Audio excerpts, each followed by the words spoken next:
Thank you for joining me in the MPP Power Hour. I am your host, Massimo Palermo. Today, my guest is Nicolas Lemieux. He lives in Montreal with his wife, Marie-Claude. French is his first language, but he writes primarily in English.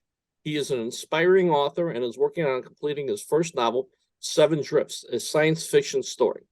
So let's get to know Nicolas better, and let me introduce everyone to Nicolas Lemieux. Hi, Nicolas. Welcome to the MPP Power Hour. How are you doing? Hi, Massimo. Thank you. And I'm doing fine. And thanks for having me. It's an honor to be talking with you. And I think we're off to some fun today. Nice conversation. Thank you, Nicholas, for that wonderful, compliment. I appreciate you being here, and I appreciate anyone that will join my my show. I'm very excited about this show. I think it will give people an opportunity to get to know authors as well as other guests that I want to have on down the road. But I think this would be a great opportunity for the host to just be able to speak about what it is that they have going on, whether it's a book or it's a song or tour or an event and so on and so forth. This will give people an opportunity just to listen on and get to know the person on the other side, and and provide decent entertainment. I think it's very nice that we'll be able to provide that for people. So without further ado, as I mentioned earlier, you are an author, an aspiring author. You're working on completing your first novel. So we'll get to that. First, Nicholas, tell us about Nicholas, who you are, where you're from, where you've been, and how you got to where you got, and then we'll go from there. So, yeah, well, it's a pleasure to answer that. I'm originally from Quebec City in the province of Quebec in Canada. I've been living in Montreal for about a bunch of years now, since 1996, if you want to know. Um, and I've been well, I've done a few things in my life. Like I've been a classical singer. I did some opera back then. I still do in IT, as a web developer, database administrator, and now systems administrator. And I've been writing more or less for about 10 years. Not exactly on this particular project because it's more like since 2015 that I switched to that particular story that I'm writing now, that I'm about to finish in a few months, hopefully. What else? I can talk about the story. It's an epic science fiction story. It features a city spaceship that's been drifting for about 2 centuries. The main character is a wannabe sleuth. Um, and there's some murders, there's a brewing rebellion, and also an antique wooden treasure chest. I think it's a nice little MacGuffin there.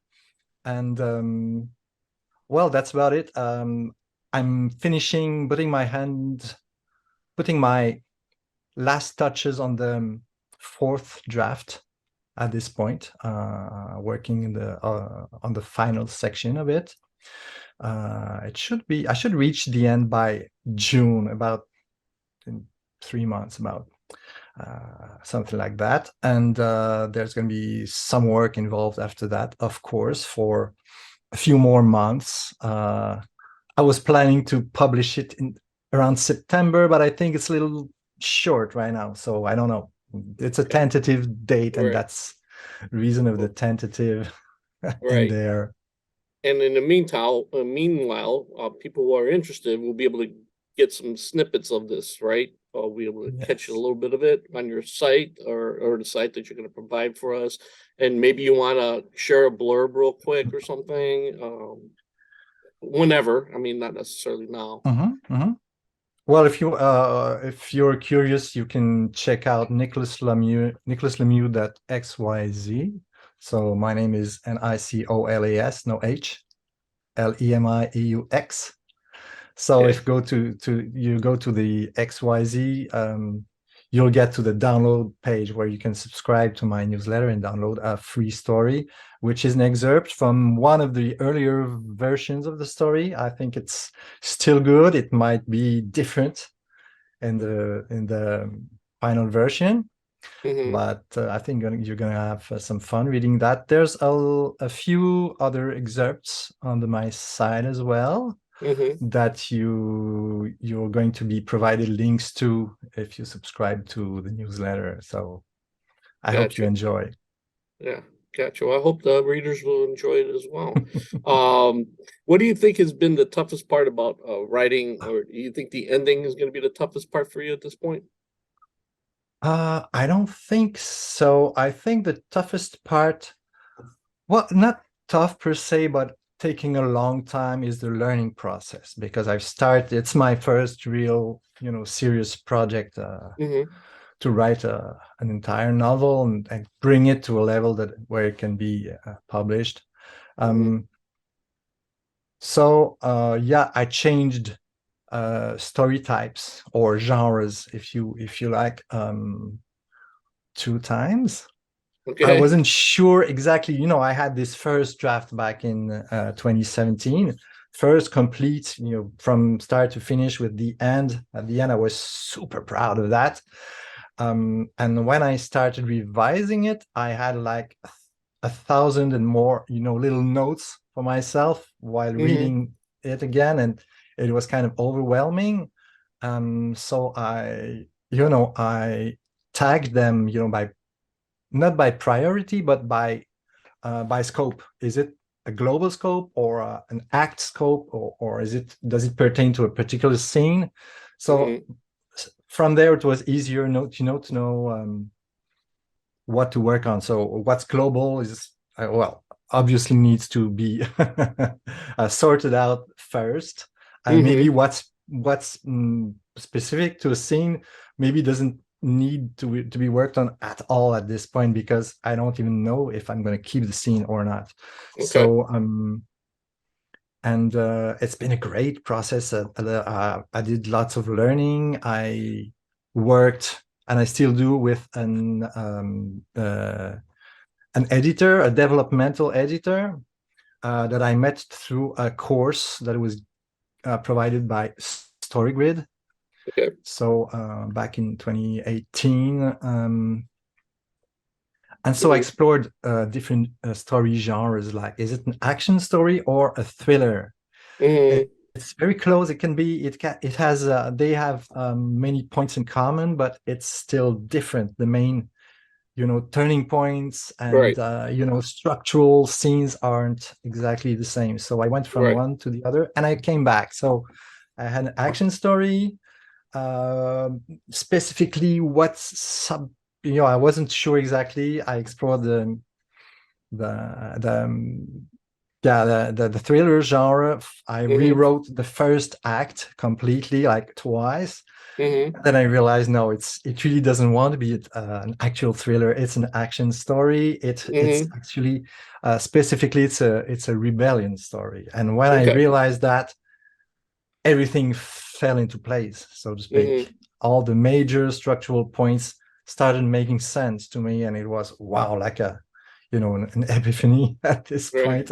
So I went back to I didn't go back to the beginning, because what I had done so far was closer to the action story, rebellion story, than to the thriller. I didn't know it, but it was there Right. already.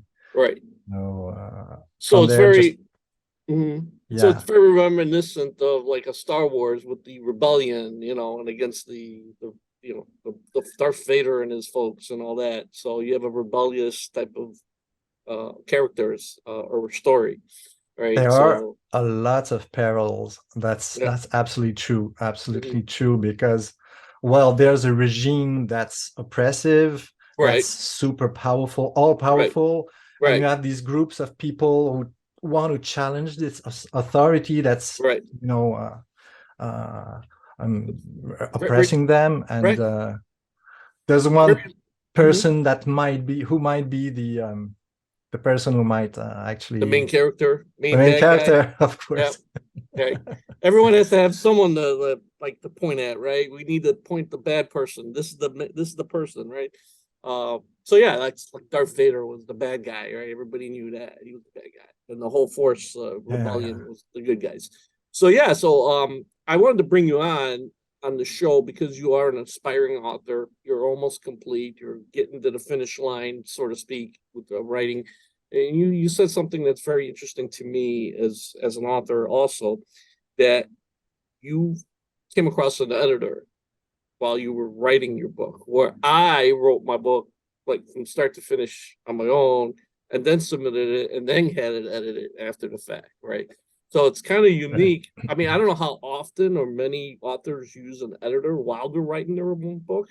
So I'd be curious to Oh, speak to that when I speak to my other authors as well. How many actually pre-edit or edit during their writing or after the fact. So that's actually an interesting concept. Like I said, I wrote it, my book. It didn't take me. I mean, it took me many years because I started writing my book back in the 1990s before the turn of the century, right? So I mean, I started it then. I wasn't seriously doing it then. I was just writing to write. And then finally, a couple of years ago, I decided to sit down and actually write and get it done, it like you're was doing. all in your head. Yeah, it was always You just there. had to Just put put it it all down. together. Yeah, I had to put That's it great. down, sit down, and just get it done. Right. I That's knew I had to get awesome. it done. Great. Yeah. Wonderful. Right. Yeah. Uh-huh. So yeah. So I mean, that's why I wanted to bring you on because you kind of remind me of me a little bit with getting this thing done. You're almost there. And, you know.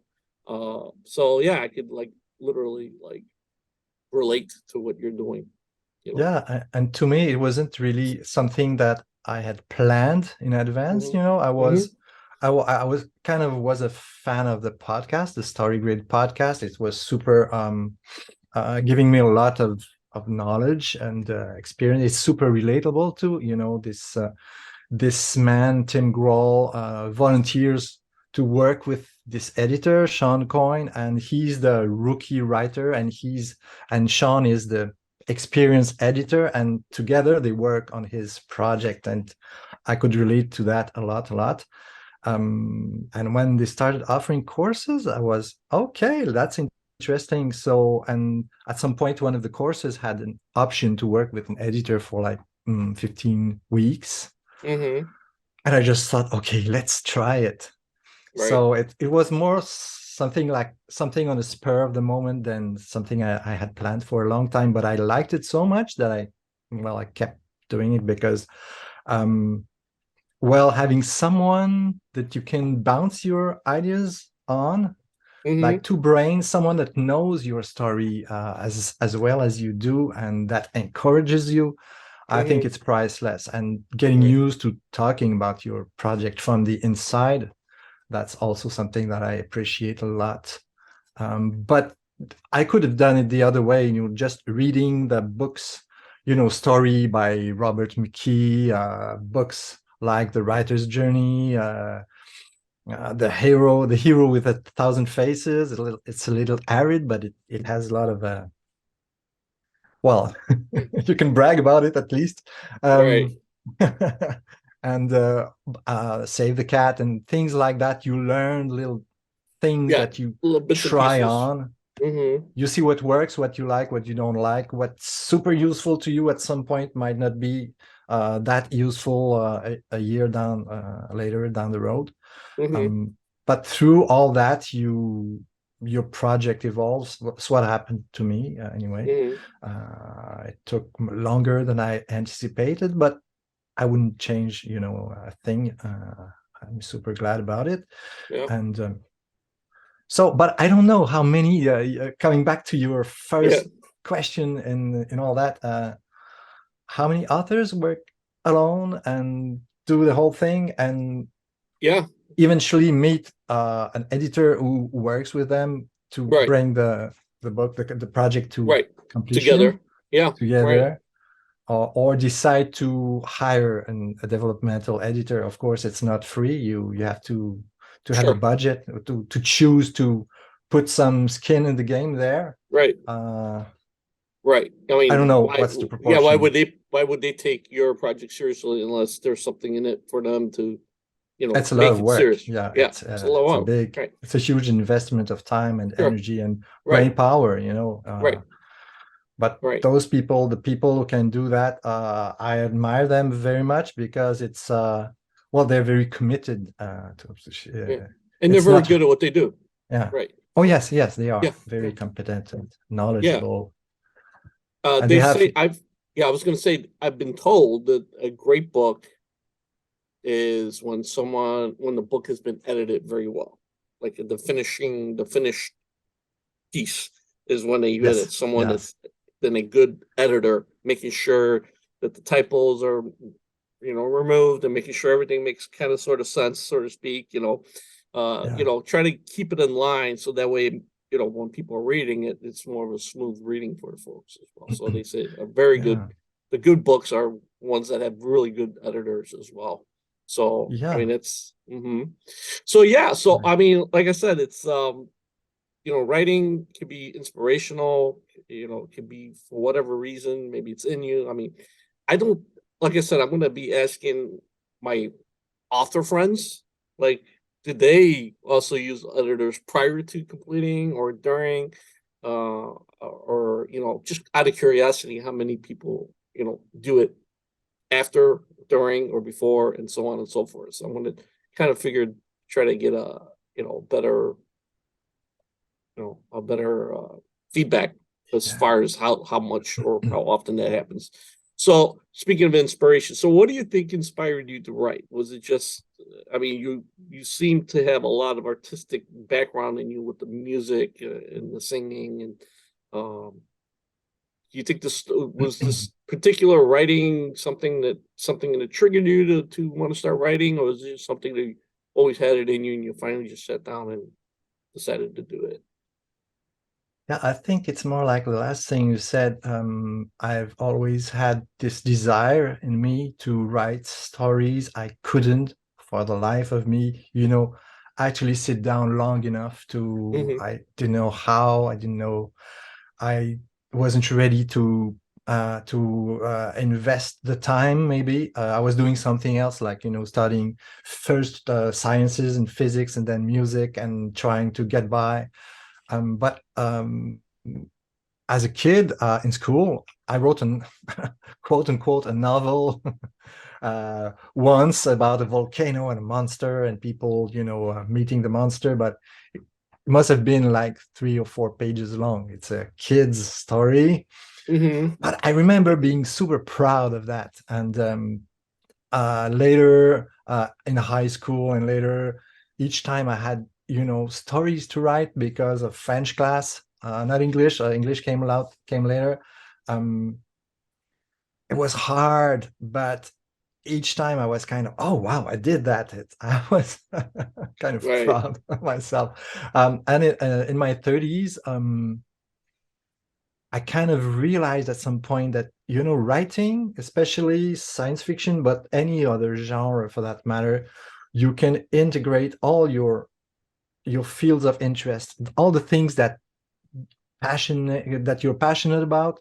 Mm-hmm. For me, it's sciences, it's space, it's discovery, but it's also, technology, it's also humanities, it's also history. I'm curious about a lot of things, obviously, and even music. You can take all that and bring it together. So writing is the mother of all art for me. Right. Gotcha. um so when I realized that, I was like, oh, so I could try and write a novel someday.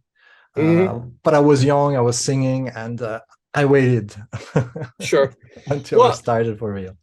I don't think there's too many writers that are like young kids out of high school, college that are just often writing novels. That I don't think that happens too often.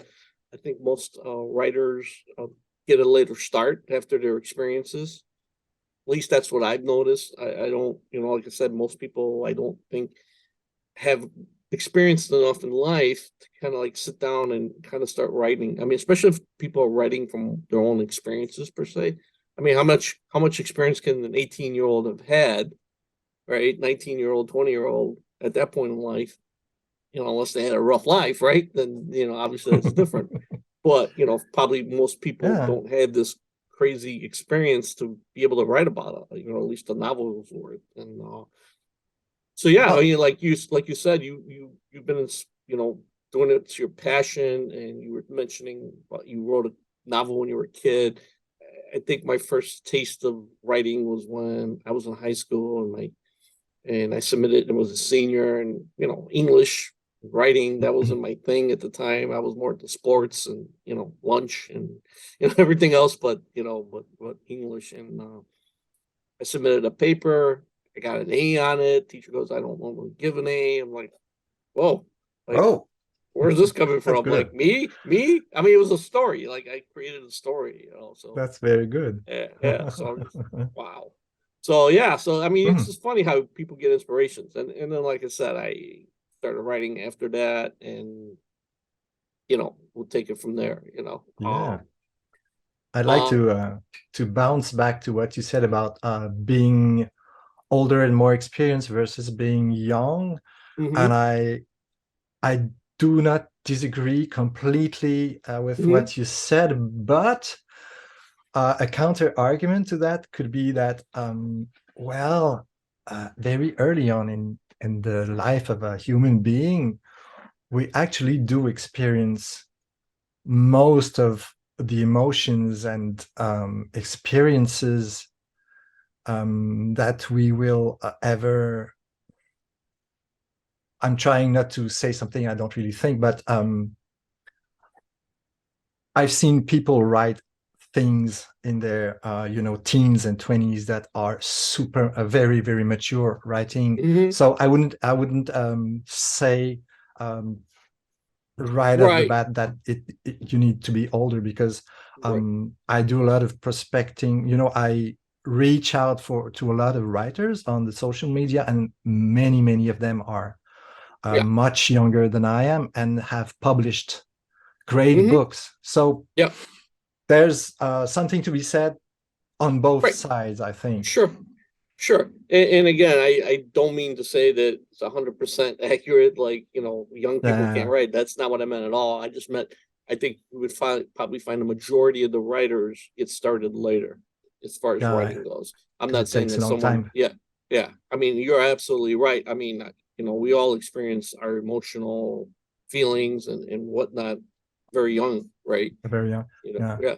And So, but for me and for you as well, mhm, well, if I can speak only for myself, but when I was younger and tried to write a story, I mhm, was assaulted by all these ideas that kept flowing much faster than I could write them, and I would get discouraged because there's too many choices, too many things going on that mhm, could be going on in the story, and what was maybe my brain slowed down with age. right, I don't right. know it. I was able to be more patient. I don't know, but I know Right, some people are can do it much younger right, than I did. Mhm. right. Well, see, just speaking to that, that triggered a memory for me where I was in high school. I don't know if you guys there in Canada did the same thing. I used to have a calendar, writing down my assignments and dates and whatnot. But what I used to do, besides write down my assignments for school and stuff or appointments, was also write down momentary moments that I experienced. Like I ran Yeah. into this thing or I ran into that thing. I met this beautiful girl today, and like I started writing not a book or a novel, but I started writing down like almost like a diary on this date. So I started writing down on this date. Oh my God, I ran into this girl. She was so beautiful. Oh my goodness, blah, blah, blah. Right. So I kind of had that itch for writing when I was younger, kind of so to speak. I just wasn't able to put it together until much later. Oh yeah. You know what I mean? So, and when Yes. people ask me, how do you remember all that stuff? Well, I kind of wrote the stuff down before, Oh yeah. It So it's helps. kind of easy to remember Uh-huh. when you write it down. It's like, oh That's yeah, I remember right. that. So yeah, Yeah. that's so when I was writing my book, it was just going back to like yearbooks. I was going back to my calendars that I had still stored and saved, and I'm like looking back, oh yeah, I remember this, I remember that, and it all started, coming together when I was That's writing it. right. So yeah, so that's what I meant about, you know, it's hard to write a novel at a young age. It doesn't mean you're not experiencing things. I just think that when you're older, you'll have more to experience where you'll be able to write them. Yeah, Yeah, absolutely. yeah.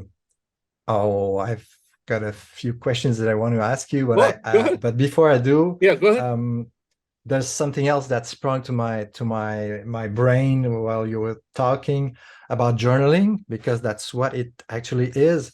Hmm. I wrote this book years ago, 1990 something four maybe, by Julia Cameron, The Artist Way. It's very well known. So in The Artist Way, it's not a novel. It's more like an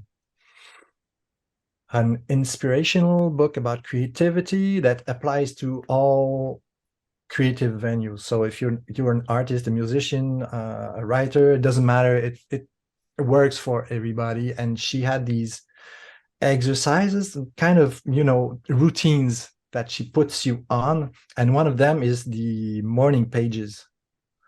And I Okay. did that for, actually, I did that for years. The first time I stopped, I reread the book 10 years later, started again, did that for a few years again. You write 3 pages longhand in the morning, first thing in the morning, and whatever comes to your mind, and you just stay in the flow. If you have nothing to say, you write, I got nothing to say this morning, I'm in a bad mood, I didn't sleep well, blah blah blah blah blah, whine. It doesn't matter.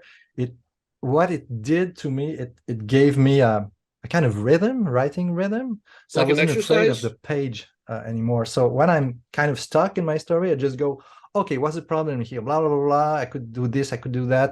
This character could think that this could happen. I don't know, I'm not sure, but let's keep going on. And Hmm. after that, I can look back and say, okay, I like this, I don't like that. Let's ditch that. Oh, this is good. So Yeah, it like gives you material. It's right. like journaling. In the end, it gives you material to work on. And To like an exercise, Yes, like yes, a yes, writing exercise. You're exercising your writing talent, so to yes. speak. You're Yeah. writing Like muscle. like right, you're writing muscle technique, You're like a training. like It's an weight, athlete, like weight right? training. Like an athlete, like a basketball player Yeah, practices his free throw shots. That's yeah, yeah, practice yeah. and exercise. Yeah, And I think excellent. even if it doesn't a specific, techniques or methodology, or I don't know, theory, it just gives you Hmm. the habit of Right, being in this state of writing. So right. I think So it's you're not good. a complete stranger to the writing skill, Yeah, and yeah, yeah. you're And used to it. And yeah. to me, it wasn't about writing at first. It was Hmm. about, I'm struggling as a I was still a student when I started, but I want to have this career in music. What do I Hmm. do? How do I stay connected with this routine? Hmm. So yeah, it gives you habits. I think habits and routine are very, very powerful, Hmm. to any human beings. Actually, Sure. you can, if you can, put one little habit in place in your life, Hmm. even if it's 10 minutes of, writing, like not a full page, like half a page or a quarter of a page, but you do it every day, Yeah. it can change your life. Right. I mean, I think they say like you have an idea, write it down, right? Hmm. And then it'll explode into something bigger later, even if it's not that very moment. If Hmm. you have a certain idea, like a lot of people will sleep with some writing pad and pen on their, you know, on, by their bedside, right? And then they might wake up with an idea, like they were dreaming. Oh, I gotta write this down, right? They'll get up and they'll start writing down, Yeah, then go back to yeah. sleep, and then it may or may not make sense the next morning, but Yes. right, you know, If you can even read it.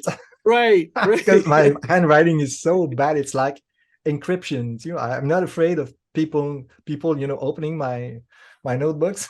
They yeah, won't because be if able they to can read it. understand it, let me know, right? Yeah, because I can't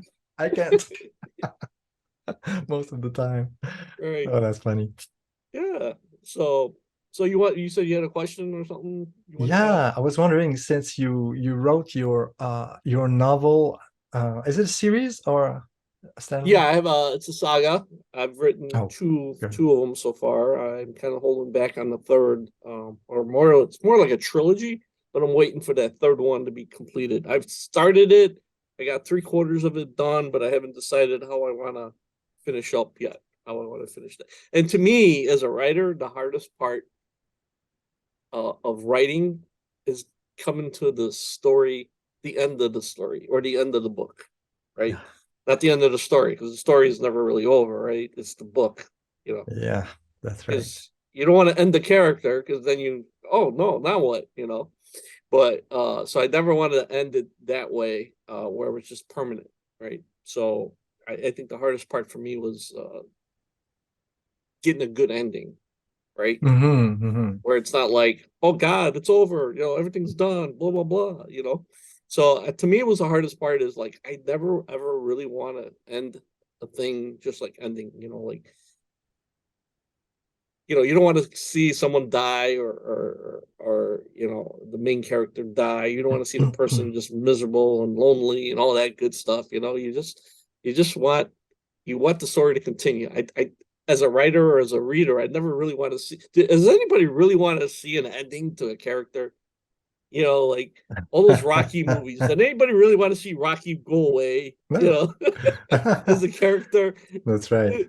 right? I mean, you don't really want to see the main character go Mm. away. You just want to continue the story. But everything has a beginning and ending. But at the same token, like I said, to me, was the hardest part was coming up with a good ending, and I was pretty happy with the ending that I came up with. So, Yeah, um, well, I'm the same, I think. I'm yeah, the same. He's looking for an ending that brings all the threads together to some kind of conclusion, even right, if something could go on with the right, character and right, their world. yeah, yeah. You can have a Uh, conclusion, but you don't have to yeah, have an ending. See, no, the no. word So, ending comes, it's like sounds more permanent. You just want a conclusion, yeah. right? A And I good like conclusion, series as well. Mine, right? I'm thinking of it as a series. I have this other story that takes place, centuries later Mm-hmm. with some of the same characters, but not all. Right, Uh, yeah, because I like, well, that's that kind of scope in right. stories. Yeah. I mean, I'm just I don't want I don't know about you, but I mean, as far as you mentioned it before, you kept changing genres. Well, for me, I want to write different genres down the road as well after I finish Mhm. up with my trilogy because I've already got a couple others like in mind. I've already kind of started writing others as well, other characters, other type of genres as well. Because I don't want to like just be. I think in my opinion, I don't want to be stuck in one genre. I think I should be able No. to write different kinds of genres. I mean, I even think about writing a historical story. Yeah. Something that I can relate to, obviously, but it's gonna take a lot of work. It's gonna take a lot of research as well because historical books, when you're writing about characters or whatever from the past, well, first of all, you got to find data, right? I mean, it's not Yes. easy, Yes. especially Yes. if it's not been recent, right? We don't have the digital age that they had 100 years ago, per se, right? So, I mean, I'm just, it's going to take time. You can maybe find newspaper articles, maybe other books that were written about them, or maybe Mhm, movies might mhm. have been written about it as well. So, it's going to take some time, to do that. So that's a huge project, and I don't want to start that Yes. now, where I could write, I could come up with my own imagination and stuff at this point, rather than write a historical. And as a history a buff per se, I never want to write something historical that isn't accurate, especially Yeah, of historically, course. Mhm, mhm, right? mhm. I want to try to paint Oh, it as accurately as possible, you know, and I don't think I don't want to you know, make the character any worse or better than the character is, right? And I think that's the whole thing, right? A lot of people could write about a character and make him worse or better than they really mhm. are. Especially true life characters. So, Yes. yeah. That's Uh, fascinating. I love historical fiction as well. Uh, mhm. I don't know if I could maybe do the research involved. Um, but yeah, I've been reading this huge series by Diana Gabaldon. Outlander and so forth. Outlander. It's about a woman who she stumbles on a circle of stones somewhere in Hmm. Scotland, and it takes her 200 years back in time. So Oh, she starts from the 40s, 1940s, and she ends up in the 1700s. wow. And she travels a few times like that, and it's kind of fantastic because of this magical stones, but it's also a war story, it's a love story, it's historical, it's extremely detailed in historical data, medical data, because she's a nurse at first and she becomes a doctor later on in the story. It has this huge amount of research behind it, and at the same time it's very, very compelling. You identify with all the characters. It's great writing. There's a series, TV series about it. Hmm. Of course, the love story in it is very strong and gripping. Hmm. And well, it's very epic, but it's actually very good historical fiction. So it's many genres. It's Hmm. something that I like. Stories that work very well. Oftentimes they satisfy the answer to several genres. It Right. can be action, and you have to distinguish between the commercial genres and the what we call genres. For instance, editor Sean Coyne calls genres. It's more like story types. Is it a rebellion story? Is it a thriller? Is it an action story? Is it a love story? You can have all these story types Hmm. within Within one this, main sure, commercial genre. sure, So sure. And my book is not strictly romantic. It's romantic comedy. It's, and all this and that. So it's not just like any one, it's not specific, and I don't think any book is really one, right? I think they just I think for commercial reasons, as you said, they have to have a genre so people know, oh, this is the kind of book it is, even though it might have multiple genres in it as well. what section of the library is going to fit in, or Right, Amazon? right, exactly. And So that's it's and that's what easier the purpose to is. Right. understand what it is. and, Yeah. and people look for certain genres like romantic comedy or sci-fi, in your case sci-fi, right? I mean, everyone has a different following, and for me, as a reader myself, I like historical stuff, right? I like reading historical stuff. It's always been in me, like reading. I like reading historical stuff. That's great. That's just me, right? But at the same token, like I said, I think I could write different genres as well.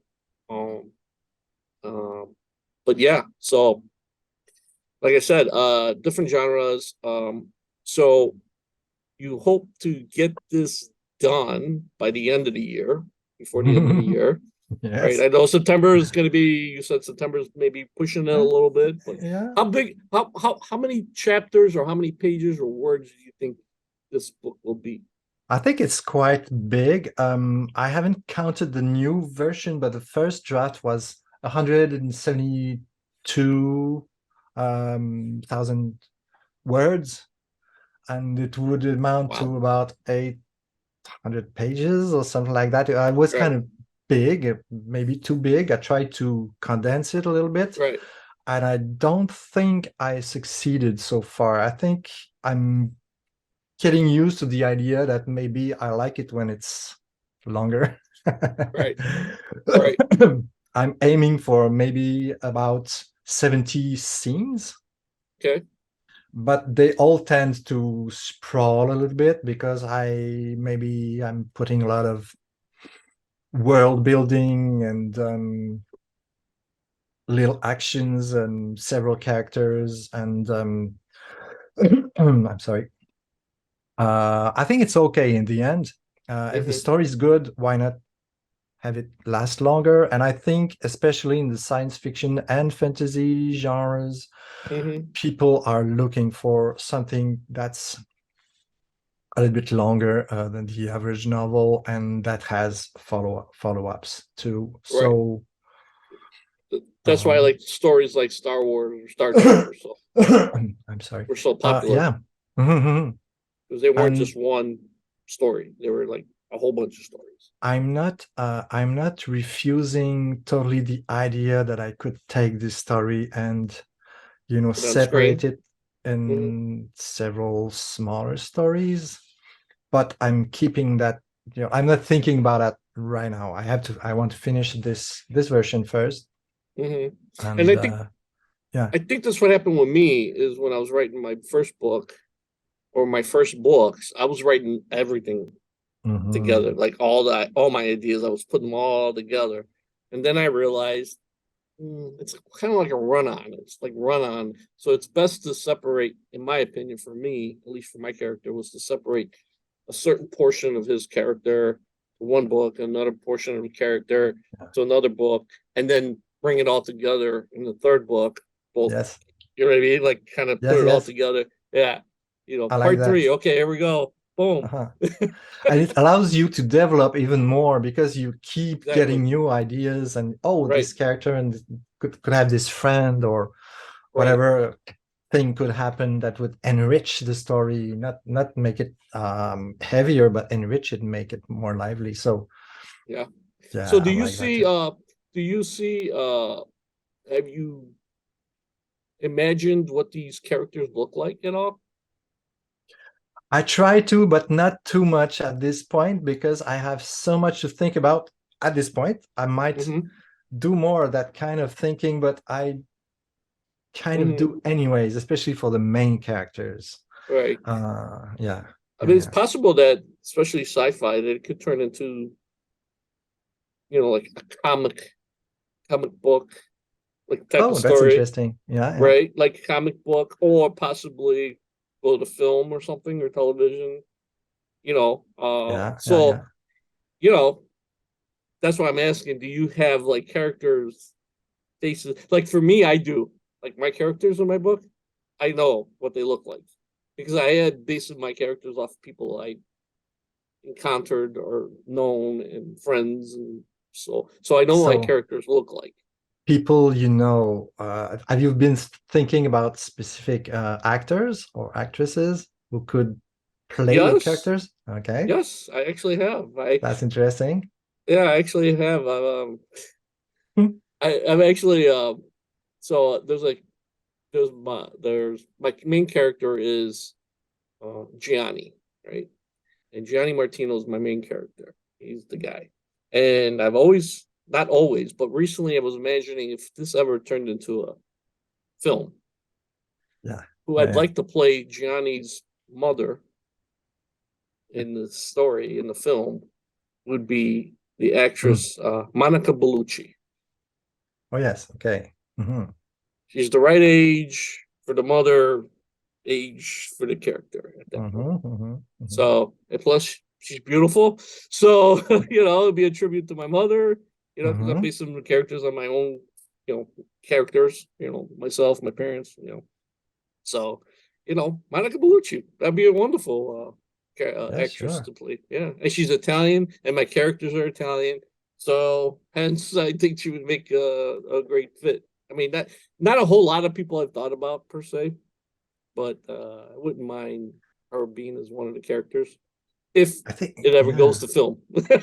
Yeah. And also, while you're writing, I think it helps you visualize. Hmm. It gives you something to grasp when you think of your character, not Yeah, only how they look, but how they would act or talk and be. right, You right, can imagine the actor or actress in one particular character that they did. right. Yeah, how they Yeah, would fit, how depending they on would their fit. right, right, and based on the Yeah, fact that yeah. Sorry. she's Italian, she would have that that accent, that would fit Yeah. perfectly, Hmm. you know. So yeah, I would think that would be, I mean, that would be great. And like I said, when I was writing my characters, I knew who they were, knew who the characters were, and I knew the conversations either were had or would have had, right? So you can imagine what kind of, narrative, well, not narrative, but what kind of dialogue would be said Hmm. between the characters because of how the characters are anyway, and what they would say, Yes. how they would react. and so on and so forth. So it's kind of interesting because if you do have that visualization that you said of the character, then you're more likely to know what they would say in a certain Yeah, situation it's as more well. tangible. It's less theoretical. It's Right. it's practical. And Uh, more realistic too. yeah. Yes, absolutely. Yeah. Yeah. After that, it can be any other person who could give life to your character in a movie Right. or Right. comic, and it would still work, but it gave you the means to, put this character to life, I think. Mm-hmm. Um, I did that too, actually. I was asked that question once a couple of years ago, Mm-hmm. and I was like, oh, I have I had person types in mind, but it forced me to try and find who could play like such and such character, and I wouldn't be, um, absolutely married to my choices. Mm-hmm. But I find it helps. Like, for my villain, the mayor of the city, Mm-hmm. Mayor Leroc. Um, it took me a long time, and at some point last year, I watched a series. It was very funny. It was Our Flag Means Death. Okay. It's a pirate story. Yeah, it's very funny, and the main villain, who turns out to be a friend at some point, and okay, is Blackbeard. And Okay. Blackbeard is played by Taika Waititi. And Okay. he has this long black beard, and it's very fierce. And also he has this side where he likes, gray clothes and to be super Mm-hmm. elegant. And I think he would be perfect for the mayor of the city, because he's the villain, but he's also a Zen master. He's a very wise teacher, Mm-hmm. very generous of his ideas and soul, but also he has very tight control on Mm-hmm. the city. And but you cannot really challenge him because he doesn't appear as a villain, but Right. he does things in while people have Mm-hmm. their backs turned on him. Right. So he would be perfect because very suave, very, Mm-hmm. articulate, and at the same time, he's kind of a monster inside. You're right. Yeah, so you there's I don't know if you can also pick out every single person like to play in all your parts, but I like there's always going to be like one that you say, oh yeah, that makes the most perfect sense to fit Yeah, one yeah, yeah, character, yeah. right? Like I did with Monica Bellucci for me. So it's Yes. interesting you say that because you know, how do you base your characters? Does any of your characters based off of you at all? Like whether it's a good, bad, or Ah, indifferent. that's very interesting. I've heard many things about that, like all the characters have something from you, of course, because you can't help it. But my main character is a woman. She Doesn't mean she has, doesn't have your yeah, characteristics. she does, absolutely. She's curious, she's silly. Hmm. I think she's courageous. She doesn't see herself as that, but she comes to see how courageous she is. There's also the mentor figure that Hmm. I do identify with some. He's Hmm. an older, he doesn't appear old because the story takes place, thousands of years in the future, and people live a long time. They don't really age, but he's very particularly older than everyone. He comes from, thousands of years in the past, Hmm. probably from present time. It could almost. Um, and when I first wrote it, I was watching this series, The Expanse. And there's a detective in it, especially in the first few seasons, is called Detective Miller. He always wears this hat Hmm. as a real detective, but in space. Hmm. And the actor was Thomas Jane. Um, I not think I've extremely heard the well name. known, but to me, this was Richard Lafont, the mentor figure, also a little bit antagonistic in the beginning. You don't know where he stands. He's Hmm. kind of mysterious, and he helps Anita, the main character, throughout the story. Well, I do identify with certain aspects of this guy. There's also this writer who writes, under level, like underground mystery stories that Anita reads. She's a fan of his writing. It's kind of indexed. It's Mhm. not allowed to write this, and he does this under a pen name. But the administration knows and leaves him Mhm. be anyways, because, well, they're watching, but he's not a threat yet. They Right. prefer to not interfere yet, so to speak. And so his name is Blake, and she meets him eventually, and they have this love-hate relationship. We could dub him the love interest. He becomes a kind of sidekick at the same time at some point, but still keeping this relationship moving. And he's actually at for some of the scenes and the intro and the outro of the story, he's the narrator of the story. So he Mhm. has scenes in the first person point of view because he lived through that story and later on he wrote it.